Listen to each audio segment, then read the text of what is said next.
last video for your final project is going to also need to include some motion blur. So I'm going to do a quick little animation here, and we're going to add some motion blur to a basketball to get a fairly realistic looking animation. I've got a gym, just a still image right here, and then a basketball PNG. And a PNG is an image file that allows you to have a transparent background. So I'm dragging it into the comp, and I want it to be in front of the gym, so I'm going to drag it up above like that. Okay, so it's a little bit too big, but you can see it's got the background already transparent, which is very handy. So first I will just adjust the scale a little bit, not animate the scale, but just bring it down a little bit to say like that. Okay, I'm just going to have it bounce a couple times on the screen. So let's go to the beginning here, and we'll just bring it up there. And we're going to animate position, so turn on your little stopwatch there. It's giving us a first keyframe. Go to right about here. Bring it here for the first bounce. Then we'll bring it up.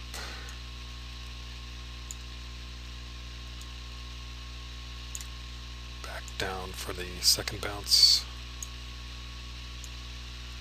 And off screen for the last bit. So we've got a pretty unrealistic looking bounce here where it doesn't really change speed. So okay, so I'm teaching you a little bit more about animation as well. Things tend to speed up as they fall. So we'll add a keyframe here.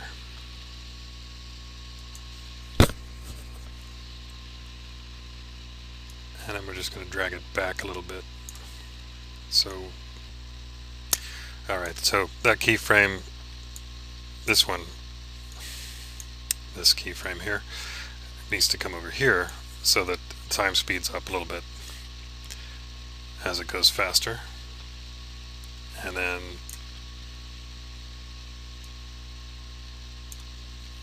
we'll make another keyframe, and then we'll drag it here. The ball slows down a little bit at the height of the arc, and then it's going to speed up again on the way down. Something like that. And we'll do it again here. Create a keyframe, drag it back so that it slows down a little bit.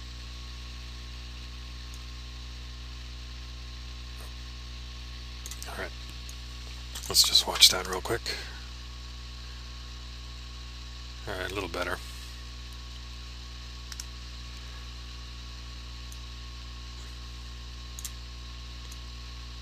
Moving things over a little bit here.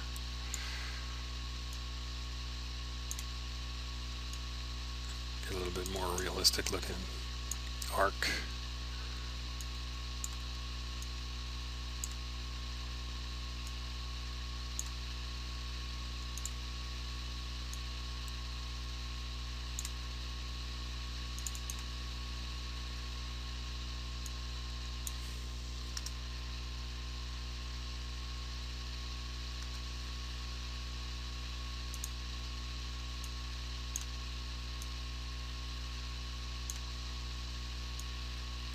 Alright, well, that's good enough.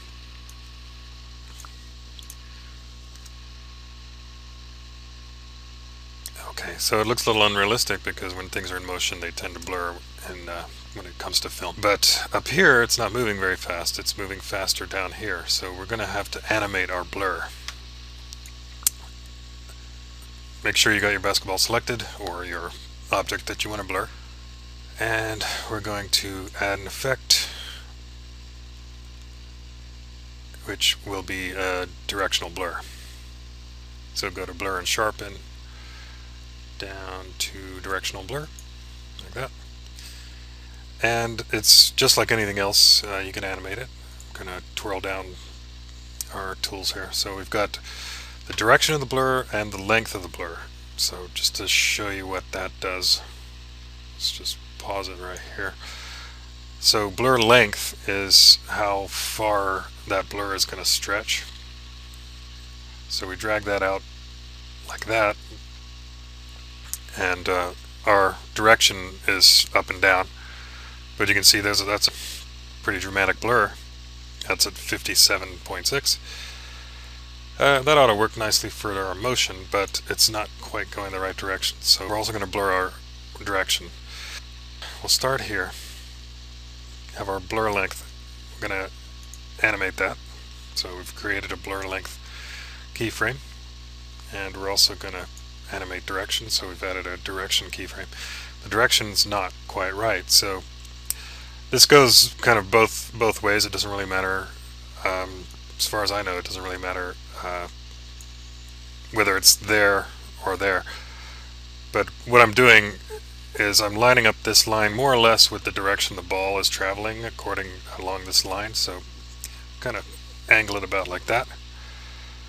But we're going to come back up here, and we're going to animate that blur length again. Animate is turned on, so when I'm making a change here, it's creating a keyframe for me right there. So I'm just going to dial that way back down to just 4.7. So see, our ball gets a little clearer because the blur length is a lot shorter. So it's going to get blurrier as it picks up speed. So that's a good way to animate your motion blur.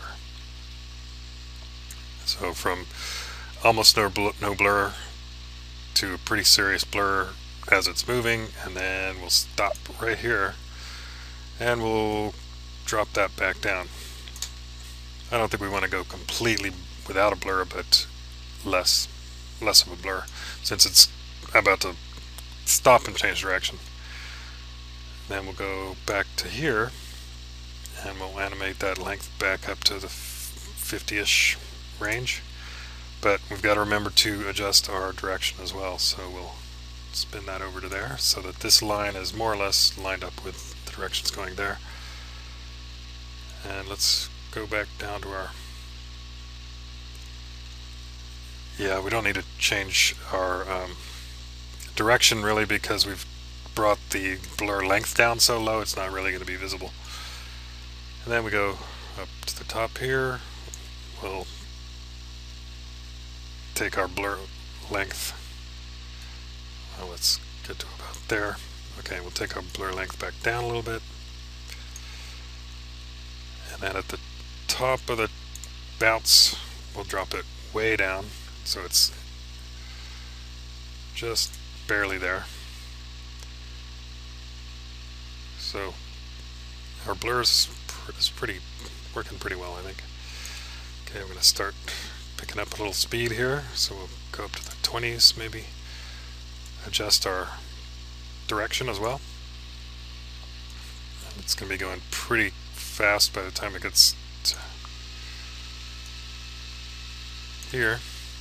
So we'll crank up that blur length again into the 50s. Maybe make a slight adjustment there. And then at the stop, we'll drop it way back down again.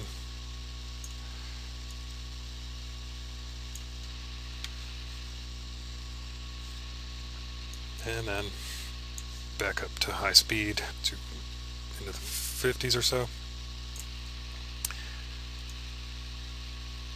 And we'll just slow it down a tiny bit at this point. Oh, got to change our angle, so.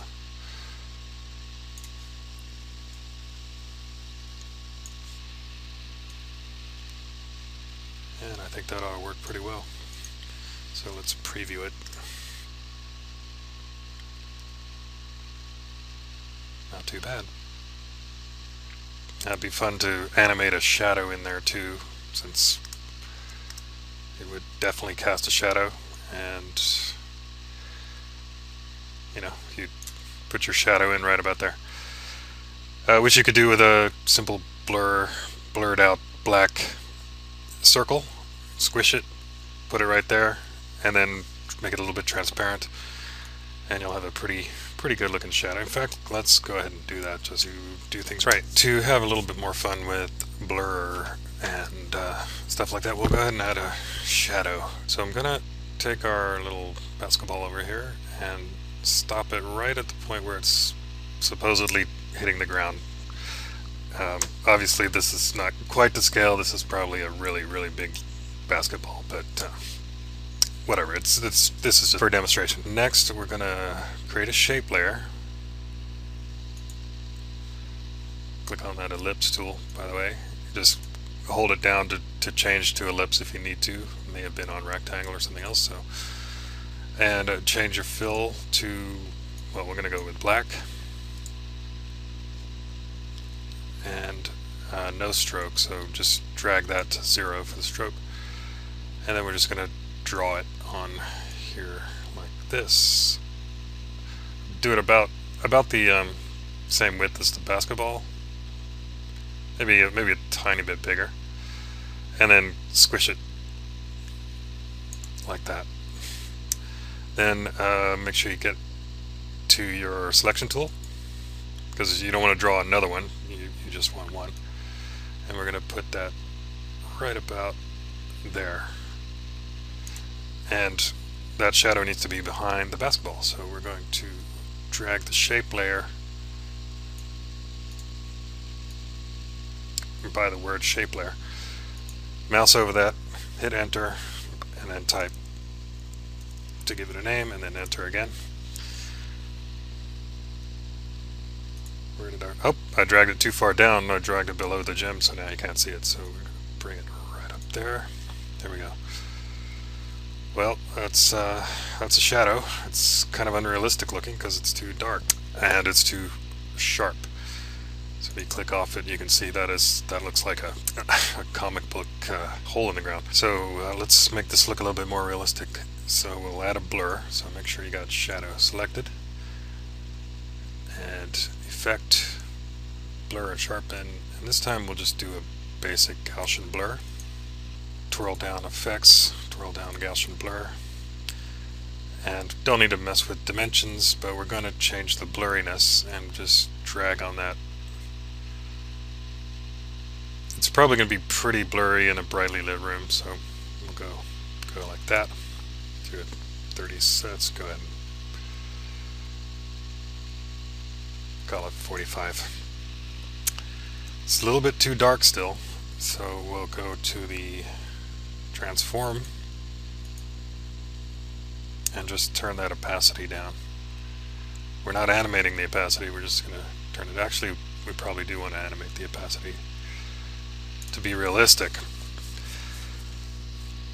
So now we've got a shadow in there. We're going to have to animate the shadow direction as well. So let's take care of that first. So we'll just twirl everything else up. Position. I always forget which one's which. It's the first set of numbers is the horizontal.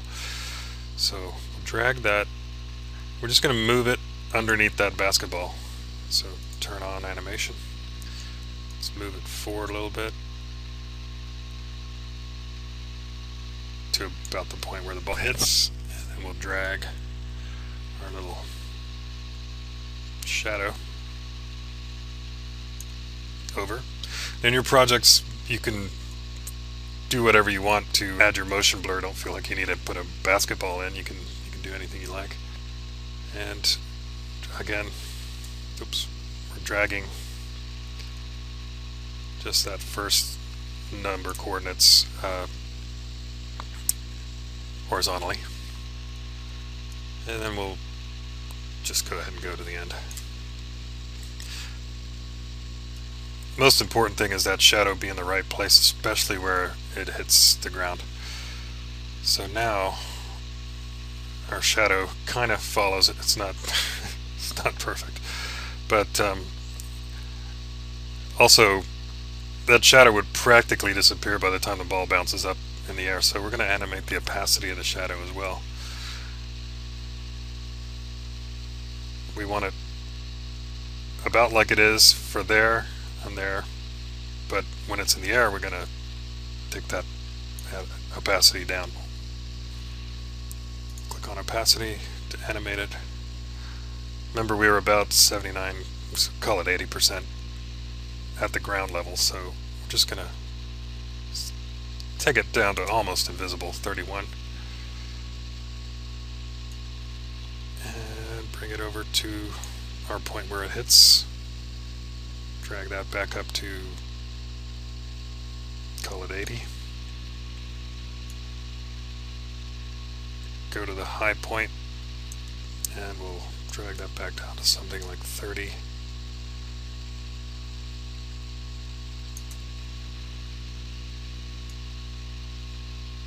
Back to the next point where it hits the ground, back up to 80.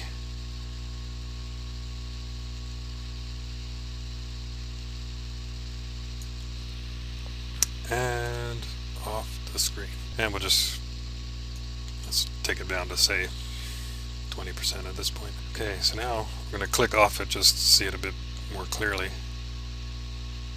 And we've got a little bit more realistic shadow. If you really wanted to get technical, you probably wouldn't go quite as dark as it is, and probably shrink it as it goes into the air, or even make it disappear completely.